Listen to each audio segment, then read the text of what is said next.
ওরা বুঝতে পারছে না, যারা আমার তৃণমূলের বন্ধুরা আছেন তারা বুঝতে পারছেন না, তারা বালিশ চাটবেন না চটি চাটবেন।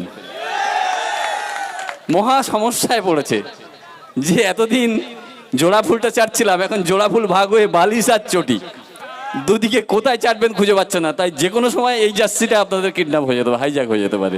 তাই জার্সিগুলো সাবধানে নিয়ে যাবেন, এগুলো আমাদের সম্পদ, আমাদের নওশাদ স্যারের ছবি লাগানো আছে।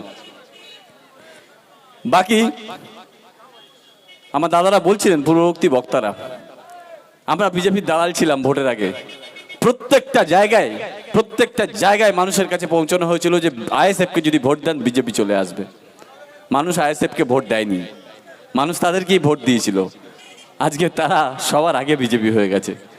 যারা সুযোগ পেয়েছে ঢুকে গেছে, যারা সুযোগ পায়নি এখনো ছুঁচো ইঁদুরের মতো দরজা এদিক ওদিক ঘুরছে, কখনো এতটুকু কোথায় সুযোগ পাবে ওখান থেকে ঢুকে যাবে। আমরা কিন্তু এখনো দাঁড়িয়ে আছি একই জায়গায়। মানুষ আমাদের সেদিন বিশ্বাস করেনি, কিন্তু আমরা দাঁড়িয়ে আছি, মানুষ আগামী দিনে বিশ্বাস করবে। আমাদের বিশ্বজিৎ স্যার, আমাদের পিয়ারুল স্যার, আমাদের মিন্টু স্যার, প্রত্যেকে কিন্তু এখনো দাঁড়িয়ে আছে আপনাদের সাথে। এবং আগামী দিনে মাননীয় নওশাদ সিদ্দিকী সাহেব আইএসএফের বাঘের বাচ্চা, তিনি যেভাবে তৃণমূলের বিরুদ্ধে লড়ে গেছেন, বিজেপির বিরুদ্ধে লড়ছেন, আর আমরা তার সেই লড়াই আমরা তার সঙ্গী হয়ে থাকবো। আমরা কথা দিচ্ছি আপনাদের, এই লড়াইয়ে আপনারা যেভাবে আমাদের সঙ্গী, আমরাও কিন্তু মাননীয় নওশাদ সিদ্দিকী সাহেবের সঙ্গী হিসেবে লড়তে চাই এবং লড়ছি। বাকি একটা নতুন সরকার আমরা দেখেছি। আমার পূর্ববর্তী বক্তারা বলছিলেন যে তৃণমূল চলে গেছে, তাদের ঔদ্ধত্য, তাদের সবকিছুর কারণে মানুষ তাদের বিসর্জন দিয়েছে। মানুষ বিসর্জন দিয়ে মানুষ একটা বিকল্প শক্তিকে আঁকড়ে ধরেছে, তার নাম ভারতীয় জনতা পার্টি, বিজেপি। তারা কিন্তু বলছে তারা নাকি হিন্দুদের সরকার। রাজনীতিতে হিন্দুত্ব আর মুসলিম বা ধর্মীয়করণ, এই বিজেপি কিন্তু রাজনীতিতে প্রবেশ করিয়েছে। এর আগে কোনো রাজনৈতিক দল কিন্তু ধর্ম নিয়ে রাজনীতি করেনি। আর এই যে ধর্মীয় রাজনীতি পশ্চিমবঙ্গে বিজেপি আজকের করছে, এর সূত্রপাত কিন্তু হয়েছিল 2011 সালে। তার আগে পশ্চিমবঙ্গে হিন্দু মুসলিম একসাথে মিলেমিশে আমরা থাকতাম, কখনো এই জায়গায় তৈরি হয়নি, কেউ বুঝতে পারেনি কোনটা হিন্দু পাড়া কোনটা মুসলিম পাড়া। 2011 সালে মমতা ব্যানার্জি যখন জিতে ক্ষমতায় আসলো, সেদিন থেকে এই বিজেপিকে পশ্চিমবঙ্গে আনার কাজটা তিনি সেদিন থেকে শুরু করেছিলেন। আপনারা জানেন, মুকুল রায় বলে একজন তৃণমূলের নেতৃত্ব ছিল, তিনি তৃণমূল থেকে বিজেপিতে গেলেন। তিনি বলেছিলেন, যাহাই তৃণমূল তাহাই বিজেপি। আর আজকে আমরা সেটা দেখতে পাচ্ছি, আমরা চাক্ষুষ প্রমাণ পেলাম যে যাহাই তৃণমূল তাহাই বিজেপি। বাবুল সুপ্রিয়, তিনি বিজেপিতে জিতেও তিনি মন্ত্রী, তিনি তৃণমূলেও জিতেও তিনি মন্ত্রী। ভাবতে পারেন? তাহলে মুকুল রায় যা বলেছিলেন তাহলে ঠিক কথাই বলেছিলেন, যাহাই তৃণমূল তাহাই বিজেপি। আপনি ভাবুন অর্জুন সিং এর কথা, আজকে তিনি বিজেপি সরকারের বিজয়ী এমএলএ এবং মন্ত্রী। এই অর্জুন সিং 4 বার দল বলতেছে, 4 বার। আপনি ভাবুন, একটা তৃণমূলের কোন নেতৃত্ব বিজেপিতে যাচ্ছে এবং বিজেপি থেকে আবার তৃণমূলে ব্যাক করছে এবং তৃণমূল সেটা সাধারণ গ্রহণ করছে, তার মানে কি সেটিং ছিল যে যেখানে ইচ্ছে যাওয়া আসা করতে পারে। মানে একই বাড়ির দুটো রুম, কখনো এই রুমে কখনো ওই রুমে, যার যেখানে ইচ্ছা সুবিধা মতো সে সেখানে চলে যাক।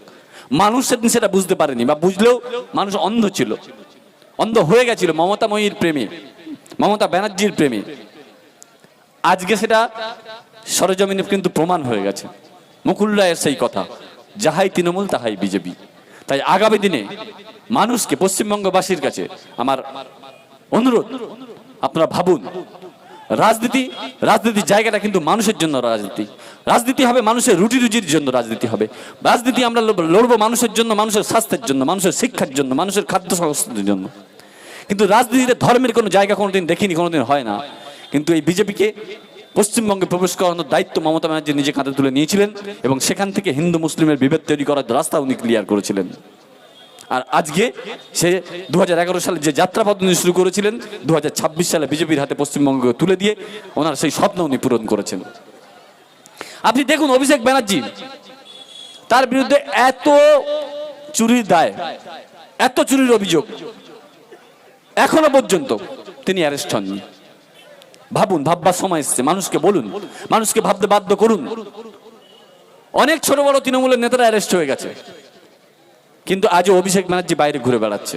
সেটিংটা কোথায় সেটা খেয়াল করুন। কারণ এই বিজেপিকে পশ্চিমবঙ্গে জন্ম দেওয়ার জন্যই তো মমতা ব্যানার্জি দায়িত্ব নিয়েছিলেন। আপনারা দেখেছেন বিগত দিনে যখনই সিবিআই পশ্চিমবঙ্গে আসতো, মমতা ব্যানার্জি ফ্লাইটে উড়ে দিল্লি চলে যেতেন, সব চুপ। আমরা যারা বুঝতে পেরেছিলাম, অনেক আগেই তারা বুঝতে পেরেছিলাম, সাধারণ মানুষের বুঝে ওঠার অতটা সমস্ত হয়নি, আজকে সাধারণ মানুষ বুঝতে শিখেছে। তাই আবারও বলছি, ধর্মীয় মেরুকরণের রাজনীতিতে যে আপনারা মাতবেন না। সাধারণ মানুষের জন্য যারা লড়াই করছে সেটা চিন্তা করুন। আমার হিন্দু ভাইরা যারা আছেন, যাদেরকে আজকে বোঝানো হচ্ছে যে বিজেপি সরকার নাকি হিন্দুদের সরকার, তো হিন্দুদের সরকার যখন, তাহলে হিন্দুদের জন্য পেট্রোল পাম্পে 106 টাকা 7 টাকার জায়গায় কেন ওটাকে 90 টাকা করা হচ্ছে না? ঠিক আছে, মুসলিম সম্প্রদায়ের ভাইদের হিন্দুদের সরকার হয়েছে, আমি তাহলে মুসলিম সম্প্রদায়ের ভাইদের জন্য 106 টাকা থাক। তাহলে হিন্দুদের সরকার যখন হিন্দুদের জন্য কোথায় ভাবছে না। পেট্রোলের দামটা কিন্তু সবার জন্য একই থাকছে। গ্যাসের দামটা কি আপনি মুসলমানের জন্য যা থাকছে, হিন্দুদের জন্য তাই থাকছে। তাই মানুষকে ভাঁওতাবাজি দেওয়ার জন্য হিন্দুদের সরকার করা হচ্ছে, যাতে মানুষ প্রশ্ন না করতে পারে। সামগ্রিক দৈনন্দিন জিনিসের যে দাম বৃদ্ধি হচ্ছে, সে নিয়ে যাতে মানুষ না প্রশ্ন করতে পারে, সে নিয়ে যদি মানুষ না ভাবতে পারে। আজকে এই লক্ষ্মীর ভান্ডার থেকে অন্নপূর্ণা ভান্ডার আপনি 3000 টাকা করে দেবেন বলেছেন, 1 কোটির বেশি আমার মায়েরা বোনেরা টাকা পাচ্ছে না। সেগুলো নিয়ে যাতে মানুষ প্রশ্ন না করতে পারে, তাই ধর্মীয় শস্য এটা দিয়ে রেখেছেন। আমি হিন্দুদের সরকার। রাজনীতিতে হিন্দু নেই, মুসলিম নেই, রাজনীতিতে হয় মানুষের জন্য। আমরা আবারও বলছি, মাননীয় নওশাদ সিদ্দিকী সাহেব মানুষের জন্য লড়ছেন। তিনি কোনোদিন কোনো হিন্দুর জন্য শুধু হিন্দুর জন্য লড়েননি, হিন্দুর জন্য বলেননি, কোনো শুধু মুসলমানের জন্য বলেননি। তিনি এই বিধানসভায় প্রথম অধিবেশনে তিনি সবার আগে আদিবাসী এবং সাঁওতালিদের জন্য কথা বলেছেন। তিনি মুসলিমদের জন্য তো কিছু বলেননি। সবার আগে তার প্রতিবাদ শুরু, তার দাবি শুরু হয়েছে সাঁওতাল আদিবাসীদের জন্য। প্রত্যেকটা ইউনিভার্সিটিতে সাঁওতালিদের জন্য সাঁওতালি সাবজেক্ট অ্যাড করার জন্য তিনি লড়াই করছেন, তিনি দাবি রেখেছেন। তাই রাজনীতিটা যারা করছেন, মাননীয় নওশাদ সিদ্দিকী যেভাবে রাজনীতি করছেন, মানুষের জন্য করছেন। আগামী দিনে বুঝবেন, আমার হিন্দু ভাইরা বুঝবেন, তৃণমূল কংগ্রেস তাদের নিজেদের স্বার্থে বিজেপি হিন্দুদের সরকার, এটা পরিষ্কার কথা, হিন্দুদের সরকার।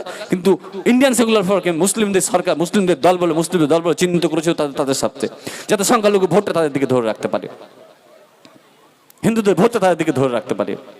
কিন্তু এই মেরুকরণের খেলাটা কিন্তু শেষ হয়ে এসছে। আগামী দিনে মানুষকে আমি ভাবার চিন্তা করার অবকাশ রাখলাম, আমি দাবি রাখলাম, আপনারা চিন্তা করবেন এবং আপনার সুচিন্তিত মতামত আগামী পঞ্চায়েত নির্বাচন আসছে, আপনারা সেখানে প্রতিফলিত করবেন, এটুকু আমি আশা রাখি আপনাদের কাছে। এবার যদি আপনি আসি, নতুন একটা সরকার হয়েছে পশ্চিমবঙ্গে, 2 মাস 3 মাস সরকারের বয়স। কি দেখলাম এই সরকার এসে? বিগত দিনে সরকার ধর্ষণের রেট বেঁধে দিয়েছিল, আমার মায়েদের বোনেদের সুরক্ষার জায়গা ঠিক না করে ধর্ষণের জন্য রেট বেঁধে দিয়েছিল। এই সরকারও কি করলো? একই জিনিস, শুধু একটু রেটটা বাড়িয়ে দিয়েছে, 10 লাখের জায়গায় 25 লাখ করেছে। সাথে কি করেছে এই সরকার? নতুন সংযোজন করেছে এই সরকার। যারা রাস্তায় দায়িত্বে আছেন, কাইন্ডলি আমাদের বোধহয় এটা সববাহী গাড়ি আছে, এটাকে একটু সাইড করে দিন। যে কথা বলছিলাম, এই সরকার নতুন ভাবে পশ্চিমবঙ্গবাসীকে আরেকটা দৃষ্টান্ত দিল। একজন ধর্ষণকারী, যিনি মানুষের গণরোষে তাকে পিটিয়ে মেরে দিয়েছে, তিনি একজন ধর্ষণকারী, তার নাম আছে। যিনি মূল সাক্ষী ছিলেন তিনি বলেছিলেন যে তার নাম বলেছিলেন, তাকেও এই সরকার কি করলো? ধর্ষণকারীকেও এই সরকার চাকরি দিল, এই সরকার টাকা দিল। তাহলে নতুন সংযোজন।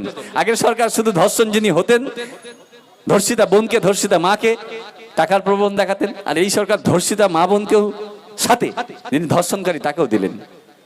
কি দারুণ ব্যাপার না? নতুন সংযোজন হলো না? এই সরকার আসা পর্যন্ত এ পর্যন্ত 12 থেকে 14 খানা ধর্ষণ ঘটে গেছে পশ্চিমবঙ্গে। আমাদের নারী সুরক্ষার যিনি মন্ত্রী আছেন, তিনি এখন কি বলছেন জানেন?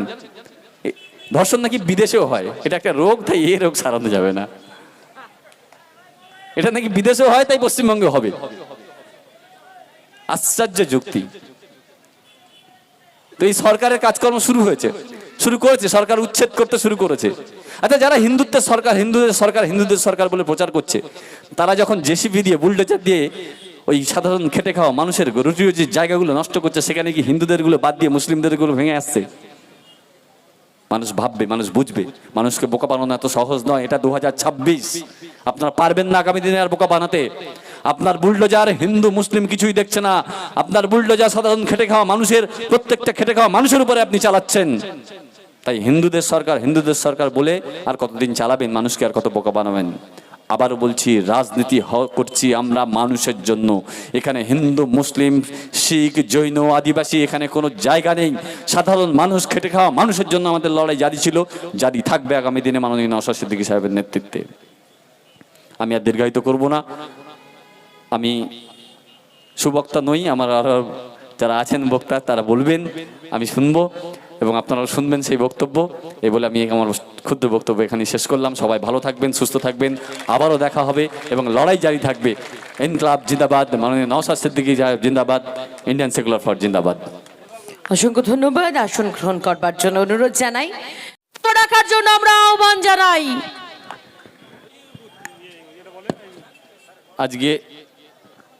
আজকে এখানে উপস্থিত যারা আছেন, মঞ্চে যারা আছেন, বিশ্বজিৎ স্যার আছেন, পিয়ারুল ভাই আছেন, মিন্টু স্যার আছেন, বাকি যারাই আছেন প্রত্যেককে আমার প্রণাম।